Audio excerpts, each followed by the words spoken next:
محترم سامعین، السلام علیکم ورحمۃ اللہ وبرکاتہ۔ کیسے ہیں آپ کی خیریت کا طالب ہوں۔ تعلیمات تصوف کا جو سلسلہ ہم نے شروع کیا ہے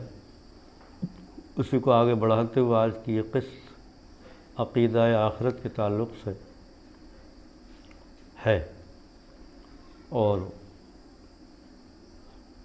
عقیدہ آخرت کے بارے میں ہم کچھ مختصر سی گفتگو کریں گے۔ صوفیاء کرام کی تعلیمات اسلام کی تعلیمات کا بالکل صحیح بیان ہے، اور صوفیاء کرام ہی اسلام کی صحیح نمائندگی کرتے ہیں۔ پچھلی گفتگو میں ہم نے آپ کے سامنے ذکر کیا کہ صوفیاء کرام کے یہاں، یا یوں کہہ لیجیے کہ اسلام کے اندر پہلے عقیدہ توحید، پھر عقیدہ رسالت، اور تیسری اہم چیز ہے عقیدہ آخرت۔ عقیدہ آخرت کے تعلق سے یہ سمجھنے کی ضرورت ہے کہ انسان جو کچھ اس دنیا میں کرتا ہے اس کے اس عمل کا اس کو بدلہ ملنا چاہیے یا نہیں۔ تو بیشتر مذاہب اس بات پر متفق ہیں کہ انسان کے اچھے یا برے عمل کا اس کو بدلہ ملنا چاہیے، اور وہ اس مشکل کو مختلف تفصیل سے حل کرنے کی کوشش کرتے ہیں۔ کچھ مذاہب میں یہ ہے کہ انسان کو اچھے برے عمل کا بدلہ یوں دیا جاتا ہے کہ اس کو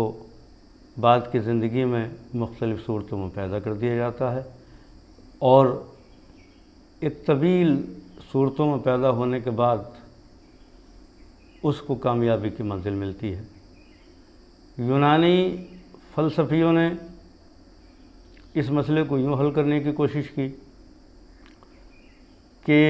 انسان جو کچھ یہاں پہ کرتا ہے، مرنے کے بعد اس کی روح، اگر وہ برا کرتا ہے تو وہ روح تکلیف میں رہتی ہے، اور اچھا کرتا ہے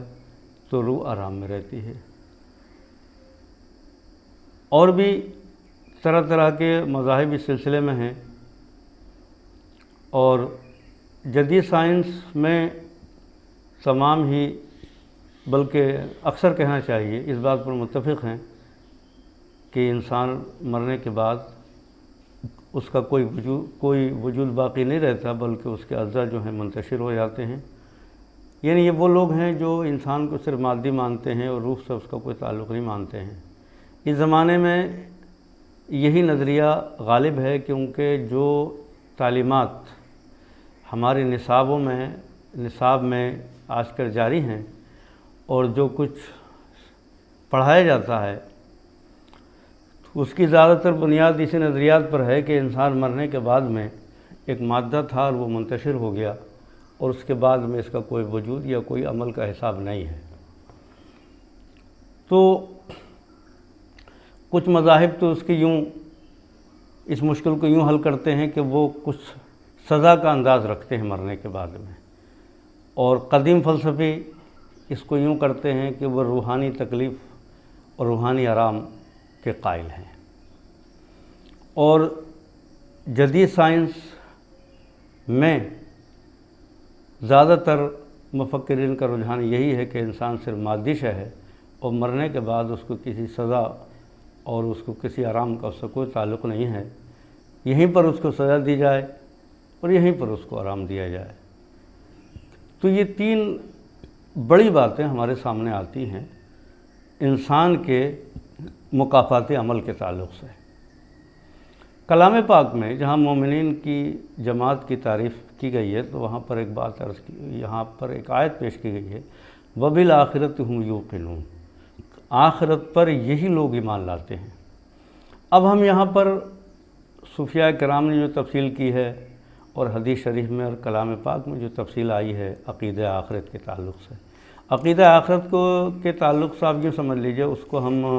جدید زمان میں بیان کرتے ہیں بلیف ان ہیئر آفٹر، یعنی یہاں آئندہ زمانے میں یا مرنے کے بعد میں کیا ہوگا، اس کے سلسلے میں کچھ یقین کرنا۔ تو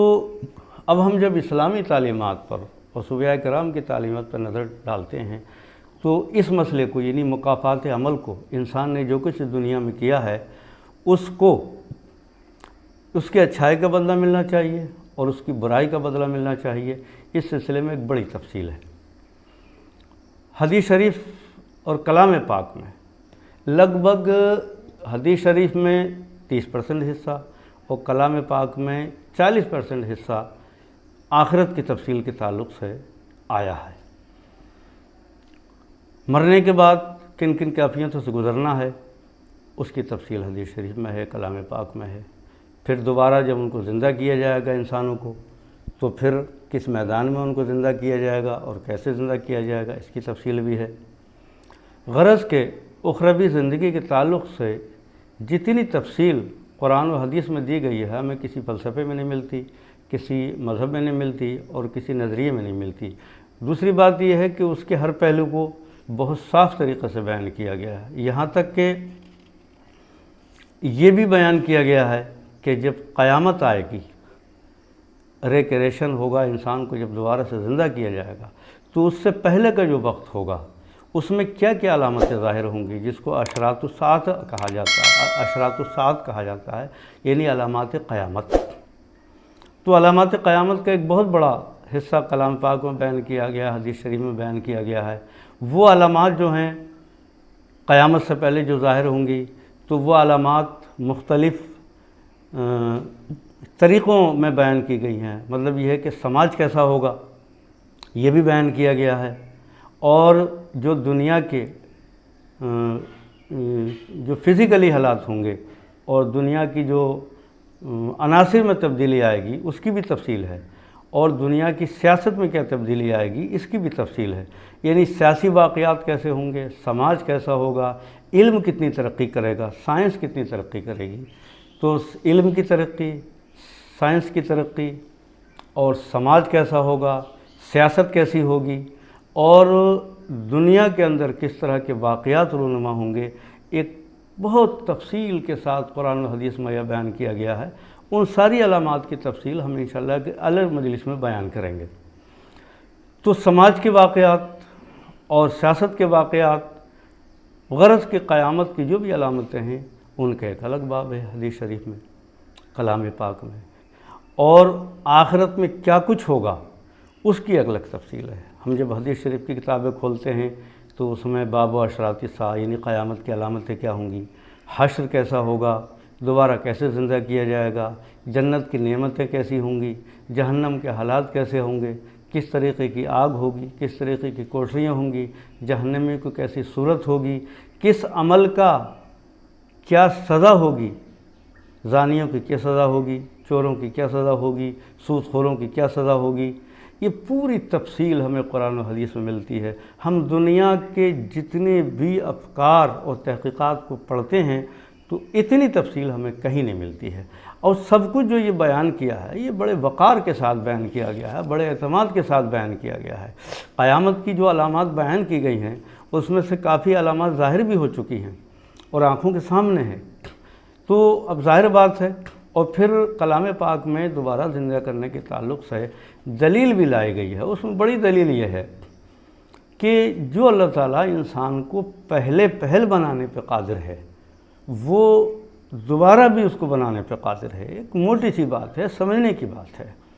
اور پھر علمی دلائل بھی پیش کیے گئے ہیں کہ زمین خشک ہو جاتی ہے، پھر اس پہ بارش ہوتی ہے،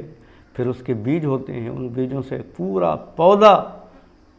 تناور درخت بن جاتا ہے۔ تو ایک چھوٹا سا بیج کہ جس سے ایک بڑا درخت بنتا ہے،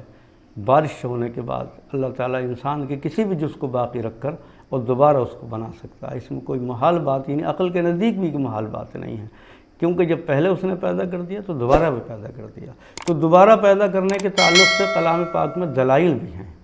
اور کلام پاک میں اس کی تفصیل بھی ہے، حدیث شریف میں بھی اس کی تفصیل ہے۔ تو مطلب یہ ہے کہ جس قدر تفصیل سے اسلام نے اس مکافات عمل کے تعلق سے بحث کی ہے، یہ بحث آپ کو کسی فلسفے میں کسی جگہ نہیں ملے گی۔ اگر آپ کو وقت ہے اور آپ حقائق کی تلاش میں دلچسپی رکھتے ہیں تو کلام پاک اور قرآن حدیث کے اس حصے کو پڑھیے اور پھر اس کی تطبیق اس دنیا میں دیکھیے کہ کیسے وہ سچ اور سچ اس کا ظاہر ہوتا جا رہا ہے۔ اچھا، یہ بات تو یہ رہی کہ کلام پاک میں مکافات عمل کے تعلق سے پوری تفصیل ہے، حدیث شریف میں اس کی پوری تفصیل ہے۔ اور اب ہم یہ دیکھتے ہیں کہ عقیدہ آخرت، یعنی یہ احساس کہ مرنے کے بعد یہ ہوگا اور ہمیں مرنے کے بعد حساب دینا ہوگا، تو یہ عقیدہ جو ہے کلام پاک میں اس کو یوں بیان کیا گیا ہے، اِنَّ عَلَيْكُمْ لَحَافِظِينَ کِرَامًا کاتبین یعلمون ما تفعلون، بے شک تمہارے اوپر تمہاری نگرانی کرنے والے، حالانکہ اللہ تعالیٰ عالم الغیب ہے، اس کو کسی ذریعے کی ضرورت نہیں تھی، لیکن اس نے حجت تمام کرنے کے لیے تمہارے اوپر فرشتے معین کیے جو تمہارے ہر عمل کو لکھ رہے ہیں، اور وہ نوشتہ تمہیں قیامت کے دن دکھایا جائے گا، اور پھر تمہارے جو اعمال تم نے برے کیے ہیں تمہارے اعضاء بھی تمہارے اوپر گواہی دیں گے۔ مطلب یہ ہے کہ جو کچھ آپ کر رہے ہیں وہ رجسٹرڈ ہو رہا ہے، لکھا جا رہا ہے، اور ویسے ہی آپ کے سامنے پیش کیا جائے گا۔ تو اب جب یہ احساس کسی انسان کو ہو جاتا ہے کہ میرا جو کچھ لکھا جا رہا ہے وہ میرے سامنے پیش کیا جائے گا اور مجھے اس کا عمل اور اس کی جزا بھگتنی ہے، مجھے اس کے سامنے آنا ہے، وہ میرے درپیش آئے گی، تو اب آپ ان دو انسانوں کے اندر توازن کریں۔ ایک وہ انسان کہ جس کا عقیدہ یہ ہے کہ مرنے کے بعد میرا کچھ نہیں ہوگا اور میں ایک منتشر مادہ ہوں، اور وہ انسان کہ جس سے یہ احساس ہے کہ مجھے اپنے ہر عمل کا ریٹریبیوشن جھیلنا ہے، اس کی مکافات عمل جھیلنا ہے، ہر عمل کا مجھے بدلہ جھیلنا ہے اور حساب دینا ہے۔ تو ان دونوں فکر میں، جب یہ دو فکریں کسی انسان کے اندر پیدا ہوں گی تو آپ ان دونوں کے عمل کے اندر فرق سمجھیں گے۔ ایک وہ شخص جو صرف دنیا کے قانون یا یہاں کی سزاؤں سے ڈرتا ہے، تو اس کے سامنے راستہ ہو سکتا ہے کہ وہ جرم کو اس انداز سے کرے کہ پولیس کو خبر نہ ہو، جرم کو اس انداز سے کرے وہ اتنا طاقتور ہو کہ کوئی اس کا محاسبہ نہ کر سکے، جیسے ہم ظالم بادشاہوں کو دیکھتے ہیں، ظالم حکمرانوں کو دیکھتے ہیں، ظالم سطوت والوں کو دیکھتے ہیں کہ وہ انہیں احساس ہوتا ہے کہ ہمارا کوئی محاسبہ نہیں کر سکتا تو وہ ظلم کرتے ہیں۔ تو ایک طبقہ تو وہ ہے جسے یہ احساس ہے کہ ہمارا کوئی محاسبہ نہیں کر سکتا تو وہ بھی ظلم کرتے ہیں۔ ایک وہ انسان ہے کہ جو سوچتا ہے کہ قانون کی نظر سے میں بچ جاؤں گا، چھپ کے جرائم کرتا ہوں گا، تو وہ بھی وہ کرتے ہیں۔ کچھ ہی کم لوگ ہوتے ہیں کہ جن کو قانون معلوم ہوتے ہوئے بھی وہ قانون کی خلاف ورزی کرتے ہیں۔ بہرحال یہ احساس کہ دنیا میں ہمیں سزا ملے گی قانون کے اگر ہم خلاف کریں گے، تو یہ احساس انسان کو بہت کم جرائم سے روکتا ہے، کیونکہ اس کے ذہن میں یہ بات آ سکتی ہے کہ میں طاقتور ہوں تو میرا قانون محاسبہ نہیں کرے گا، اور اگر وہ کمزور ہے تو اس کے ذہن میں یہ احساس ہو سکتا ہے کہ میں قانون کی آنکھوں سے چھپ کر کسی جرم کروں گا تو مجھے وہ قانون مجھے اپنی گرفت میں نہیں لے گا۔ میرے کہنے کا مطلب یہ ہے کہ دنیا میں جو سزائیں ملتی ہیں ان سزاؤں کا احساس انسان کو جرائم سے پورے طریقے سے نہیں روک سکتا۔ اب آپ مجھ سے دلیل مانگیں گے تو میرے پاس دلیل ہے۔ آپ نے طرح طرح کے قانون بنائے، آپ کے پاس پولیس ہے، آپ کے پاس فوج ہے، آپ کے پاس انتظامیہ ہے، آدھونک ہتھیار ہیں، CCTV کیمرے ہیں،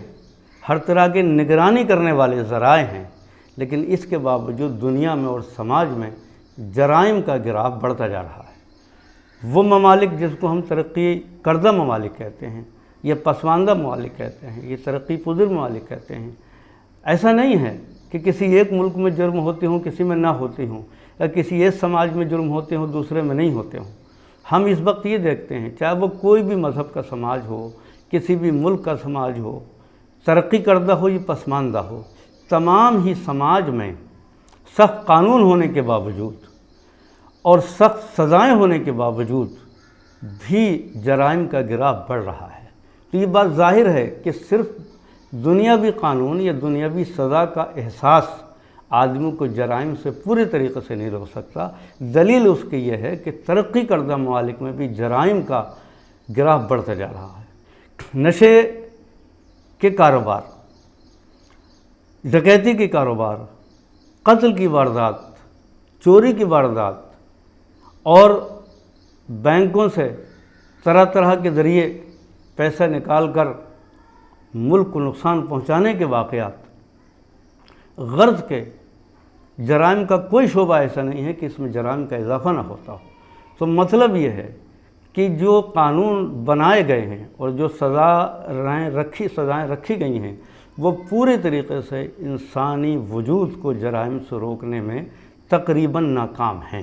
مطلب اس کا یہ نہیں ہے کہ سزا نہ ہو یا کوئی قانون نہ ہو، یہ تو ہونا ضروری ہے سماج کے لیے، قانون بھی ضروری ہے، سزا بھی ضروری ہے، ملک کو انتظام بھی ضروری ہے، یہ تو کرنا پڑے گا آپ کو۔ لیکن یہاں ایک وہ انسان کہ جو دنیاوی سزا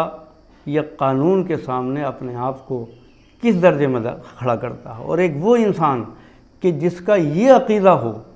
کہ مجھے کوئی دیکھے کہ نہ دیکھے، میرے لیے کوئی قانون ہو یا نہ ہو، مجھے اپنے ہر عمل کا حساب اللہ تعالیٰ کو دینا ہے۔ تو یہ احساس جب سماج میں لوگوں کے دلوں میں پیدا ہوگا تو ان کے عمل میں جو خوبی ہوگی، جو خوبصورتی ہوگی، اس کا جواب ہی نہیں ہوگا۔ تاریخ میں ہم دیکھتے ہیں کہ جو حکمراں جن کا عقیدہ یہ رہا کہ ہم نے اپنے عمل کا حساب دینا ہے، تو ان کے عمل کا حسن، ان کا انصاف، ان کا عدل،